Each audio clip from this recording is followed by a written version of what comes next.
Biz oldingi navbatli darsimizda JavaScript'dagi obyektlar haqida to'xtalgan edik. Obyektni qanday qurish, qanday ishlatish, obyektning ichidagi xosliklarni qanday izolash degandek mavzular ustida to'xtalgan edik. Endi bugungi darsni tortib biz JavaScript'da bor bo'lgan obyektlarni bir-birlab tanishtiramiz. Birinchi qatimda tanishtirganimiz son, ya'ni number degan obyekt. Bu JavaScript'dagi son degan obyekt bütün son ve kesir sonlarni o'z ichiga oladi. Son obyektninki bir qancha xosliklari bor. Bulardan max value cho'ng qimmat, min value kichik qimmat. Bu numar bo'lmagan qimmat degan ma'noda. Ondan manfiy cheksiz, musbat cheksiz. Bu manfiy cheksiz deganimiz JavaScript'dagi o'sha son obyektininki eng kichik qimmatidan kichik bo'lgan qimmat manfiy cheksiz bo'ladi. JavaScript'dagi eng cho'ng qimmatdan cho'ng bo'lgan qimmat musbat cheksiz bo'ladi. Andan keyin prototype. Bu prototype'ni ishlatish orqali biz o'sha obyektning o'ziga yangi xosliklarni qatalaymiz. Ondan oxirgisi constructor deb. Bu hamda shu bizning son obyektini qurgan vaqtimizda qaysi funksiyani ishlatgan bo'lsak, shu funksiyaning o'zini qaytarib beradi. Endi biz bu yuqorqi xosliklarni bir misollar bilan ko'rib chiqamiz. Biz sinov qilish uchun oldingi darslarimizga o'xshash bir sinov funksiyasidan birini yozib olib, bizning bu sinov funksiyamiz son tipliq obyektninki xoslikni sinaydigan bo'lganligi uchun biz son deb qurib qo'yib turaylik. Ondan bizningki bu HTML ning ichiga biz o'sha konipkani bosgan vaqtda son degan funksiyani chaqiradigan holatda mana yozib qo'ydik. Buni yozib qo'ygandan keyin hamda biz yangi obyektdan birini qurish uchun bu yerda misolda ko'rganimizdek, masalan, son obyektidan birini men qurmoqchi bo'lsam, son deganning o'zi teng. Bu yerda number deganning ichiga sonni yozsam bo'ladi. Masalan, 5 deb yozsam, bu chaqda sonning qimmati nim bo'lganligini biz ko'rib boqaylik. Document write deb bu sonning qimmatini bizga besib bersin. Hozir bunu saqlab etgandan keyin men OK'ni bossam, bu 5 deganni oldi. Ya'ni bizning bu parametrga bergan qimmatimiz songa aylanadigan bir qimmat bo'lganligi uchun bu normal songa aylanib chiqdi. Buning o'rniga bir text berib boqaylik yoki string tipliq qo'shbash yoki taqbashning ichida masalan men olim degan bir narsani songa aylantirib boqay. Aylantirsam bu yerda nima deydi desanglar, none deb not a number. Bu son emas degan tipga aylantirdi. Demak, bu number yoki son tipliq bo'lmagan bir narsani biz bu number degan obyektga parametr qilib bersak, bu chaqda bizga bu qimmatni qaytardi ekan deb bilib olsak bo'ldi. Bu hamda ma'lum bir obyektning son yoki son emasligini ayirishda yoki obyektga berganimizning parametrimizning son bo'la oladigan yoki bo'la olmaydiganligini tekshirishda ham shu nonga teng bo'lamdi, teng bo'lmamdi, bu shunga asosan tekshirsak bo'ldi. Endi biz max value degan funksiyani sinab boqaylik. Buni sinash uchun biz number deganning keyiniga chekit qo'ygandan keyin max value degan narsani berib, max value degan qimmatni bunga bergandan keyin endi besib chiqarib boqaylik. Buni qaysi qimmatni qaytardi ko'rsak, bu yerda 1.179 og'ida yana nurg'un xoni bor. Ondan keyin buning 10.308 darajasi. Yani şu 1.179 ko'paytirilgan 10.308 darajasi degan gap. Ya'ni şu uzun sonning o'zini biz Birinin keyniga 308 0 qo'yib, shundoq ko'paysak, shu songa ko'paysak, anandan keyin shu JavaScriptning bizga ta'minlab beradigan eng cho'ng soni chiqadi. Bu hamda max value. Hamda agar bu max value degan narsani biz min value desak, JavaScriptning bizga ta'minlab beradigan eng kichik qiymatni chiqarib beramiz. Ya'ni bu 5 ko'paytirilgan 10ning minus 324 derecesi. Yani en küçük son şu 5'ni 10'ning 324 derecesi köpeytkendan keyin birini şu songa bölüp etsek, anandan keyin bu en küçük numar çıqqan bo'ladi. Şuna bu hamda max value bilan min value'ninki bu qaytadan qiymati bu JavaScript'ning ichida biz ishlatiladigan eng cho'ng qiymat bilan eng kichik qiymatni tepishning usuli. Hem de bu qanday vaqt ishlaydi desanglar, masalan ba'zida biz ma'lum bir narsaga ma'lum bir songa qiymat berishda hem de unga nihoyat cho'ng bir qiymat berish to'g'ri kelib qoladi. Yoki nihoyat kichik bir qiymat berishga, 0 ga teng bo'lmagan bir kichik qiymat berish to'g'ri kelib qoladi. Shundaq vaqtlarda biz max value, min value degan narsani shunday chog'da ishlasak bo'ladi. Bundan boshqa numarning xosliklarining ichida yana nima bor desanglar, negative infinity, positive infinity deb ikki xoslik bor. Negative infinity degan manfiy cheksiz, positive infinity degan musbat cheksiz.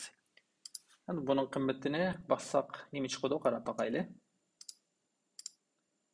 Bu nima chiqadi ekan desanglar, masalan minus infinity deb holatda besib chiqarib beradi ekan.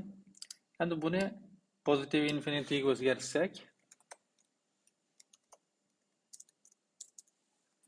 hemen o'chirib deb avtomatik tanlangandan aşıdıllam tanlay. Endi qarab baqsaq, bu yerdanqi minuslam yo'q holatda bu infinity deb chiqdi. Endi bu infinity cheksiz son degan, bu yerdan biz aniqlanmagan vaqtimizda nima degan to'qlasanglar, JavaScript bizga ta'minlab beradigan eng cho'ng qiymatdan olgan barliq narsalarni bu infinity deb to'niydi degan to'q. Endi bu max value degan narsani masalan biz 2 ko'paytib boqaylik. 2 ko'paytsak, buning qiymatini qanday chiqaradi desanglar, bu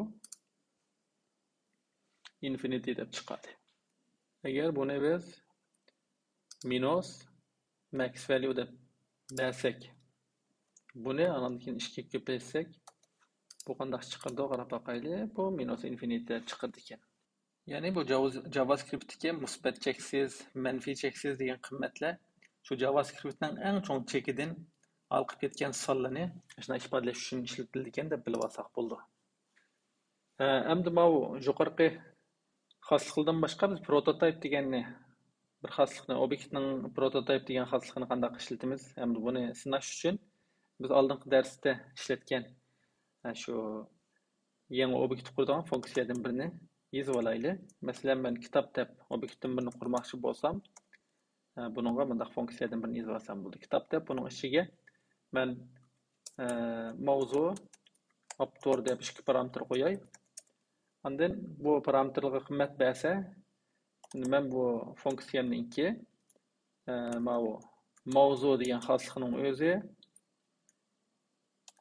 shu funksiyaga yo'llangan mavzu degan qiymatni andan keyin autor degani autor degan qiymatni oladigan holatda bunday qilsam, bir obyekt quradigan funksiyadan birini qurib olgan bo'ldim. Endi shu funksiyani ishlatib men kitob obyektidan birini qurib boqay.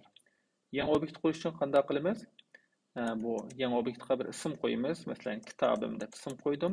Buning o'zi yangi obyektni qurish uchun new deb boshlash to'g'ri keldi. New degandan keyin shu ustidagi biz shu qurg'uchi funksiyamizning o'zini ishlasak bo'ldi. Kitob deb buning ichiga avval kitobga ism berma, andan keyin autor ismini kirgizma. Bu holatda endi obyektdan birini qurib oldim. Endi bu obyektni qanday ziyorat qilaman deganda biz oldingi darsda o'tganimizdek Buni ziyorat qilish uchun biz shu qurib olgan obyektimizni ishlatib, chekitlab, andan keyin mana bu xosliklarni ishlasak bo'ldi.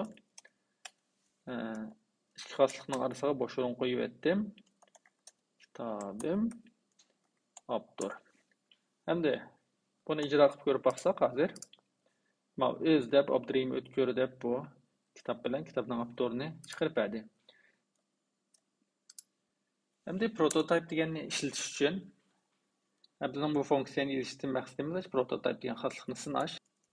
Kitob degan obyektning o'ziga bir tal xoslik qatmoqchi bo'lsam, kitob prototype deb, buningga baho deb, buning o'zi 30 deb ma'lumot yozib qo'ysam, mening ustida qurgan bu funksiyamga bu funksiya garchi mana kitob degan obyektga ikki tallam xoslik izolagan bo'lsa-mu, men bu yerda prototype deb, buningga baho deb bir narsa qatdim, shuning bilan meningki mana bu obyektim uchinchi bir narsani qabul qiladigan holatda bo'ldi. Endi bu holatda bo'lgandan keyin bu sondan birini qabul qilalaydi. Shunga men bu yerda kitobim deganga, mana Abdurrahim O'tkirniki kitobim.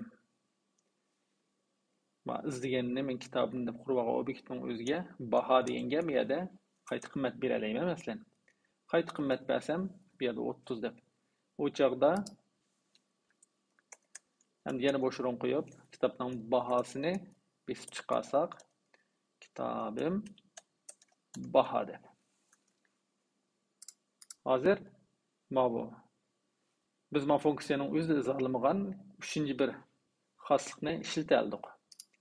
Masalan, men mana kitob degan bu obyektning o'zininki baho degan narsani 30 deb to'g'ridan qimmatni 30 deb berib qo'ygandan keyin bu yerda 30 deb bermasam, amaliyotda shu 30 degan narsa bahosi bo'lib chiqadi. Hem normalde bunu dastlabki qimmatini bergan vaqtimizda 0 deb bersak sal mantiqli qilib quradi.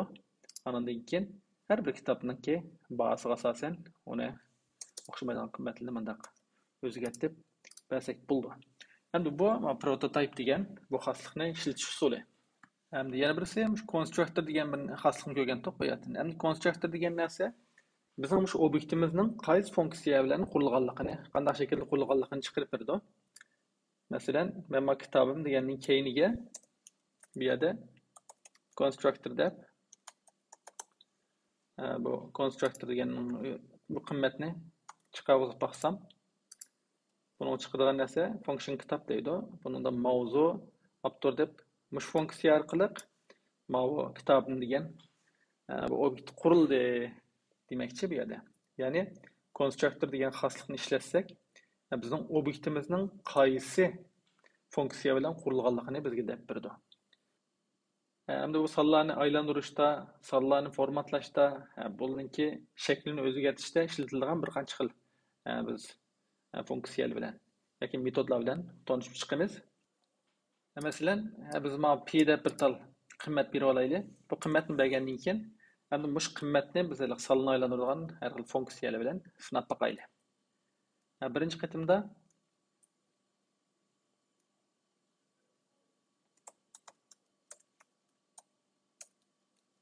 bununla biz p to exponential deb bu funksiyanın özünü bir bakaylı. Bu nimaga aylantirdi. Qarasak, bu 3,114 3,100 mingda 14 ming bo'ladi.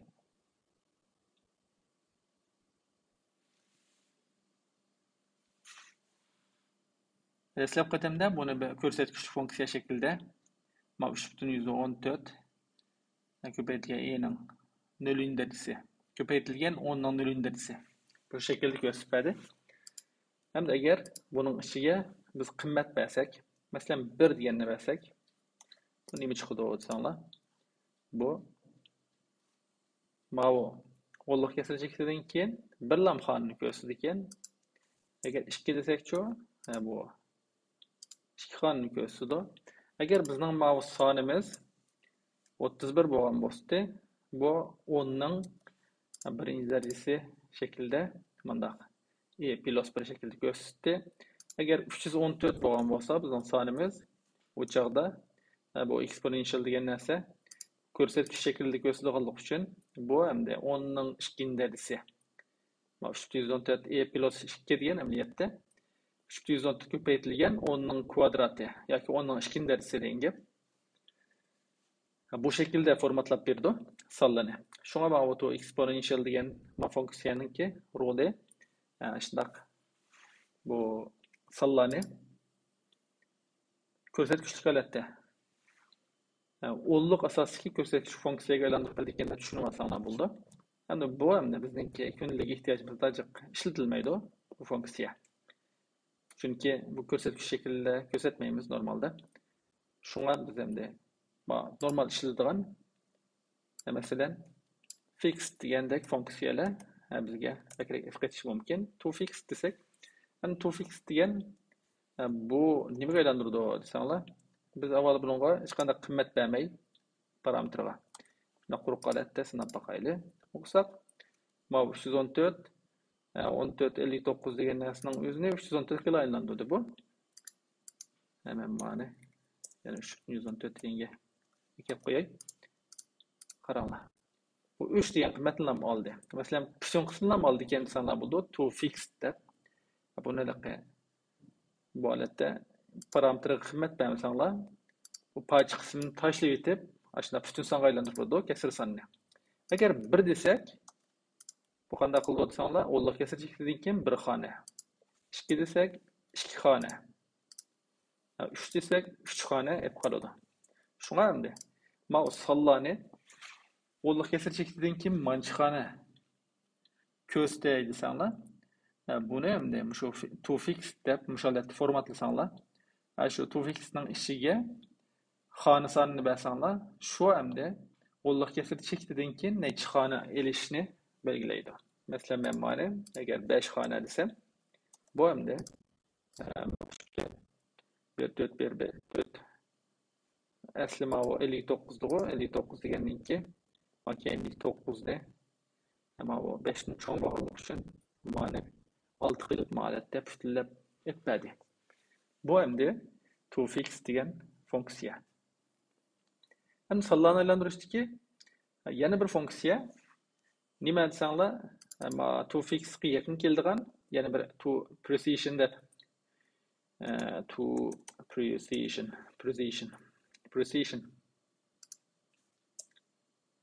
bu to-fix ga yaqin keladigan yana bir funksiya to precision degan funksiya. Ham to precision degan funksiya bu hamda qanday shaklda aylantirdi qarab boqaylik. Bu to precision desek, shuning o'zini ham chiqiribdi. Endi bunga men son berib boqay.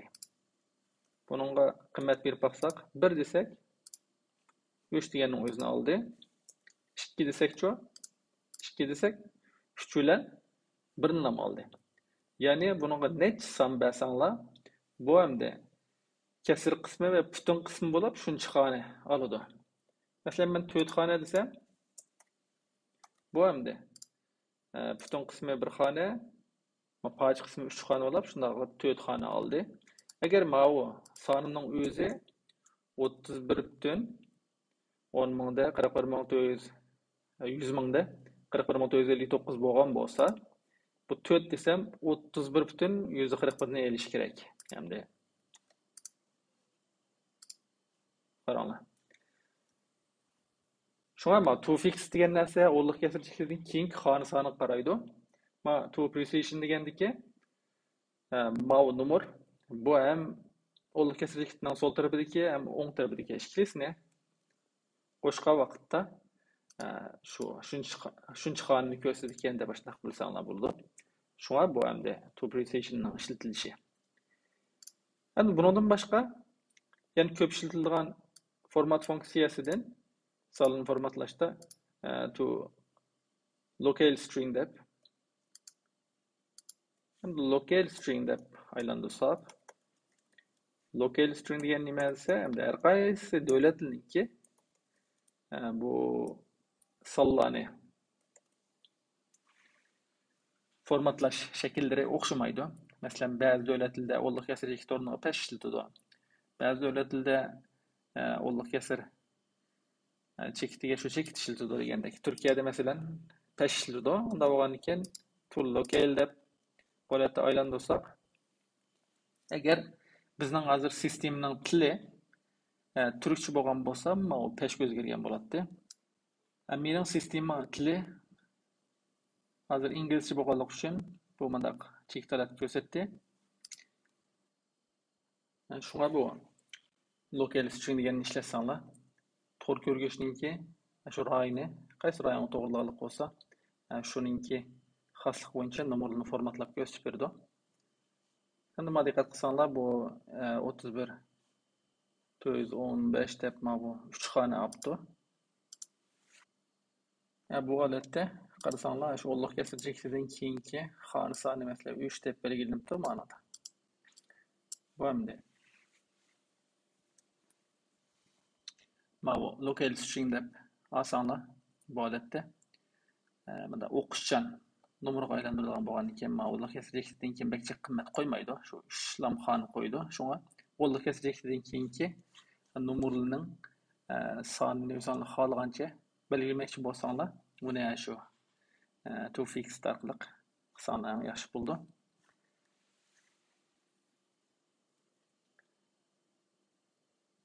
Hamda yana bir ko'p ishlatilgan sonlarni string aylantirish uchun yoki tekstga aylantirish uchun qo'llanilgan toString degan bir funksiya bor.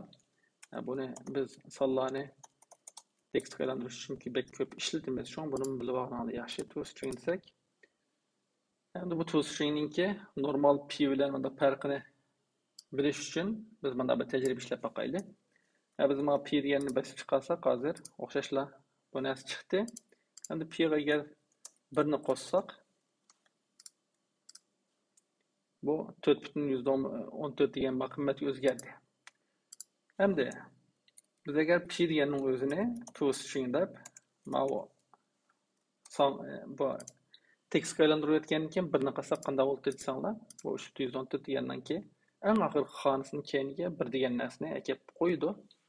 Bu endi tekstni qo'shish usulida qo'shib berdi. Shunga endi bu toString qilsak, bu sonni tekstga aylantiradi ekan deb andaq tushunib olsanglar bo'ldi. Bundan boshqa endi bizningki bir son tiplik obyektni bunda qurgan bo'lsak, uning qimmatini ma'lum bir son tiplik obyektniki qimmatini olmoqchi bo'lsak, bu value of deb mana shaklda ola olamiz. Shunga ma'lumni bilib qo'ysanglar bo'ldi. Demak, bugungi darsimizda biz son obyektli bilan tanishdik. Son obyektniki max value, min value, none, negative infinity, positive infinity, prototype, constructor degandek har xil xosliklar bilan tanishib o'tgan bo'ldik. Undan boshqa biz hamda bu sonlarni shaklini o'zgartirish yoki formatlash uchun qo'llanilgan toExponential, toFixed, toPrecision, toLocal string, toString, value of degandek bir qancha funksiyalarni tanishgan bo'ldik. Shuning bilan bu sonlarga aloqador xosliklar va metodlar tugadi. Keyingi darsimizda biz boolean tipi bilan tanishamiz. Bugungi darsimiz bu shaklda bo'lsin. Allohga emanet.